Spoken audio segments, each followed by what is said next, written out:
Salut les amis, j'espère que vous allez bien. On n'est pas tout seul, on est avec Léo. On est aussi à l'intérieur avec Loïc, le responsable du musée de l'Oréac. Aujourd'hui j'ai l'occasion de filmer une voiture exceptionnelle.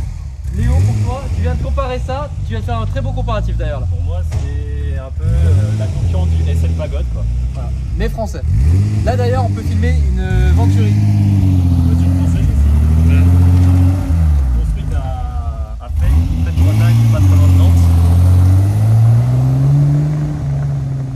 C'est quand même stylé. Très belle voiture. Ça c'est des voitures du musée, hein. C'est ce qu'il faut préciser. Exactement. C'est qu'en fait il les redémarre de temps en temps pour les rouler. Ce qui est très bien. Hein. Oui, Au totalement. moins, 90% du parc en fait est roulant. Ouais. Donc si vous venez visiter le musée, sachez qu'en tout cas 90% des voitures que vous allez voir sont roulantes et ça c'est vraiment impressionnant. Et là écoute, je vais détailler un peu la voiture. Notre invité Loïc, comment tu vas? Très bien, et vous? Super, tu es responsable de l'Oréac, du musée. 400 véhicules de collection, oui. Mais Je suis bah, meneur de l'automobile de l'Oréac. Je pense qu'être responsable de tout ça, c'est très bien, bien Faut sûr. être passionné beaucoup d'automobile par contre. Ah bah là je pense que si vous n'êtes pas passionné, il y a un problème. Tu fais pas. Ah bah non, c'est sûr. Qu'est-ce que c'est que ce bijou qu'on a devant les yeux justement? Alors c'est une Facelia, les dernières voitures françaises de prestige qui D'accord. ont existé, qui étaient fabriquées à Paris. Donc il y avait souvent deux modèles, un petit modèle et un gros modèle. Ça c'est une Facelia cabriolet. Dans le musée, vous allez voir plus loin, il y a la Facelia Excellence, D'accord. qui est une grosse limousine pour les gros chefs d'entreprise. Française en plus. Française toujours, avec un moteur Chrysler. Ce qui changeait, les petites étaient montées beaucoup avec des pontes à mousson. C'est presque ce qui a fait couler la boîte d'ailleurs, parce que c'était un moteur qui chauffait beaucoup. D'accord. Et les grosses étaient montées avec des Chrysler, des moteurs américains, V8, et ça ne bougeait jamais. Forcément. Voilà. D'accord. Je disais en intro, c'est un peu une concurrence de la SL Pagode un petit peu. Un peu. C'est ça. Ouais, un peu, hein. c'est un peu ça. Ça ressemble déjà en termes de Bah d'approche design. souvent les voitures étaient copiées. On dit que les voitures maintenant sont copiées beaucoup, elles se ressemblent toutes, mais certains modèles déjà à l'époque, ce qui marchait en général était légèrement reproduit chez le voisin. Ouais. Hein.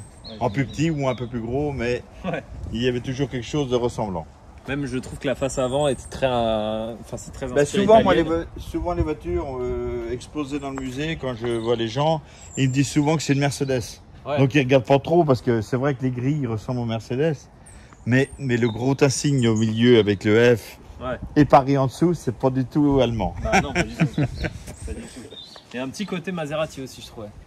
Il y a un peu Maserati, oui. Il y a beaucoup de voitures, beaucoup d'inspiration. Bah, c'est beaucoup. De toute façon, c'est une voiture des années 60 quand même. Hein. Ouais. Donc, on retrouve souvent les générations 60, 70, 80.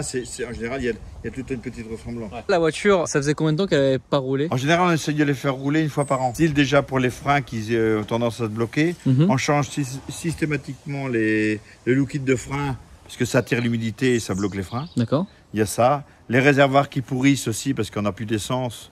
Mais ça, il y a une réaction qui se fait et les réservoirs sont tout pourris. Donc, à mon avis, une voiture, c'est fait pour rouler. Oui, totalement. Là, tout à l'heure, dans l'atelier, il y avait une remise en route et donc là, elle est prête à rouler. Ce qui s'est passé juste avant. Voilà. Oui, il y avait deux à mettre en route même. D'ailleurs, aujourd'hui, il y avait la Venturi qui était à côté. Oui. Et donc, les deux vont rouler aujourd'hui. D'accord, ok. Là, on fait un peu le tour de la voiture pour voir un peu Voilà, à quoi ça ressemble. faire un petit tour avec. Bah, grand merci en tout cas, Loïc. Faut voir justement le design des rétros. Ouais. Toi, t'aimes bien. Toi, Ouais, t'es là. Alors... Parce que je trouve, des petits détails comme ça, comme les poignées de porte, c'est sublime ça. Oui. Quand est-ce qu'on voit ça aujourd'hui dans l'automobile? Ça n'existe pas. Les modèles 3, c'est à l'envers et, et ça gèle avec le froid. Mais bien sûr, mais sur des modèles vraiment assez prestigieux. Là, j'adore ça aussi, les charnières du coffre, c'est très beau. Puis, moi, ce que je préfère, c'est l'arrière. Avec ses phares. Les feux, Design un peu Cadillac, j'adore ça. Ouais. Alors, je sais pas ce que ça donne en termes de sécurité, ça doit pas être incroyable, mais. Oui, mais on en s'en tout cas, fout. La sécurité, voilà. Le plus important, c'est que ça soit beau. D'ailleurs, je crois qu'il n'y a pas de ceinture. Une voiture des années 60, la ceinture n'est pas obligatoire et d'ailleurs, ça n'existait pas. Voilà, là, pour rouler sans ceinture. Ça, c'est génial. Légalement, c'est ça qui est bien. Voilà la voiture un peu de la. C'est vrai que c'est un mélange de beaucoup de voitures et. Non, mais attends, mais là, c'est le savoir-faire français à l'ancienne et qui a donné une voiture magnifique. C'est-à-dire que là, regarde, mais la classe. Regarde ça, le feu. En fait, continue sur l'arête justement de la carrosserie. Mais regarde, c'est tout dans le détail, c'est impressionnant. La petite baguette ici. Non, c'est très très joli. C'est extrêmement travaillé en fin de compte. Elle est sublimissime. Et on a aussi forcément l'intérieur qui est en cuir rouge. Et alors là, Tous les petits compteurs, justement là ça fait très italien. Oui. Donc avec la radio complètement d'origine, des petits switches. Non, c'est extrêmement beau le petit cendrier. ok, enfin. Ouais, et l'intérieur en alu. Non, c'est super beau. Le technicien aujourd'hui avec nous, Warek, comment tu vas? Très bien, et toi? Super, bah, je pense que tu peux pas mieux aller, c'est-à-dire que ton travail toute la journée c'est de remettre en route les voitures, c'est ça? Oh oui, Et de les conduire. Tout à fait. Bon, parfois on a aussi des complications. C'est-à-dire, bon en même temps c'est des vieilles voitures, Oh, des pannes mécaniques, d'accord? c'est logique. C'est des vieilles grand-mères, donc on essaie d'y prendre soin, mais des fois elles sont... Capricieuse, ouais. On se connaît pas, mais j'ai eu une Silver Shadow 2.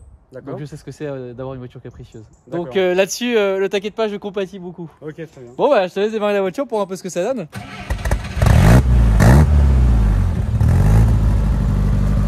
Waouh, oh là là là là, ah non mais c'est magnifique, c'est sublime.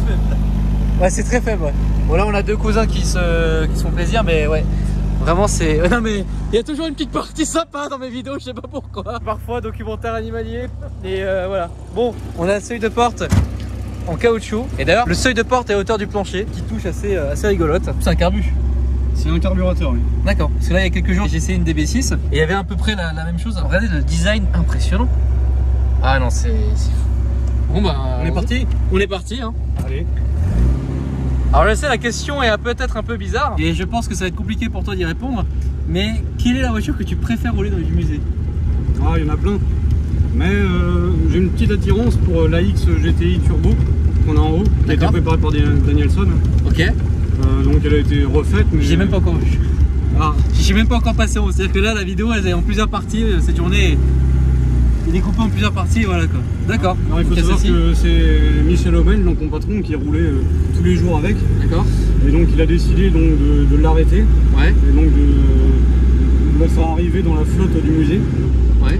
Donc elle a été restaurée, comme neuve, Oui. et remise dans le musée. Donc. D'accord. Mais c'est vraiment une super voiture. Il y a un turbo dessus, c'est vraiment violent. Oui, les vieux turbos en plus, c'est-à-dire que ça s'active tout d'un coup quoi. Ah oui, oui, c'est on-off, c'est terrible. Ok. Et les lambeaux, tu les conduis par exemple aussi? Oui. Alors justement, c'est ce qu'on avait un débat sur une ancienne vidéo, enfin sur une vidéo justement de la visite du musée. On se disait entre la Countach, la Murcielago, enfin pas la Murcielago, la Countach, la Diablo, c'est des voitures qui sont comment à conduire? Ah, je dirais que c'est des gros camions. Ouais, c'est ça, hein. Même la Diablo, c'est ça? Oui, la Diablo, je dirais que c'est la pire. Ah c'est oui vraiment c'est un camion. Par contre, d'accord. c'est très puissant, Ouais. mais c'est un camion. Ouais, c'est bien ce qu'on se disait justement quand on est passé devant ces voitures. On disait justement dans la vidéo que c'était compliqué à conduire, que c'était très dur quoi. C'est fait vraiment pour faire, limite, c'est fait pour faire de l'autoroute. Ouais, c'est assez marrant quand même dans la conception. Ça a bien changé d'aujourd'hui. Par contre, à l'inverse, la Lamborghini Mura, qui a été faite dans les années 60, Ouais, alors après, pareil, elle a été restaurée. oui, Bon, après, pour les puristes, on a changé les amortisseurs. d'accord. Ils sont beaucoup plus souples et la voiture, t'arrives vraiment à la conduire normalement, quoi. D'accord, ah c'est marrant. Donc voilà, on est en cap. Mais bon, comme vous pouvez voir, il fait plutôt frais. Mais c'est pas grave, on kiffe. On a mis le chauffage à fond. On a la petite boîte à gants ici justement. C'est quand même très bien construit, très noble. Tu sens que c'est solide quoi. Ah oui, pour l'époque, oui, c'est vrai qu'ils avaient fait vraiment des voitures de luxe. C'est une boîte combien? Alors là, c'est une boîte 4 D'accord, avec un moteur de 1,6 litre de cylindrée, d'accord. environ 115 chevaux. Ah oui, quand même. Bon, bah on vient de rentrer. Malheureusement, il n'y avait pas 4 places dans la voiture. Non. C'était une petite balade de santé, franchement, tu vois, c'était très sympathique. Franchement, encore une fois, un grand merci à toute l'équipe. N'hésitez pas, il y a plein de vidéos du musée justement qui sont déjà sorties sur ma chaîne et d'autres qui sortiront certainement par la suite. Un vrai kiff de pouvoir m'asseoir là-dedans et faire un petit tour. N'hésitez pas en tout cas à liker la vidéo, à vous abonner et à commenter. N'hésitez pas, Solar Shield sur Angers, solarshield.fr et le musée de l'OEAC. Voilà, l'OEAC qui est en Bretagne. Exactement, et qui est un musée de malade mental. Franchement, on me l'avait conseillé, et ben n'hésitez pas à venir, franchement. Une des plus belles collections de France. Exactement, je suis même pas payé pour dire ça, c'est le pire. Et je le dis tout naturellement. Moi aussi, non, je rigole. C'est incroyable. En tout cas, à la prochaine les amis. Salut!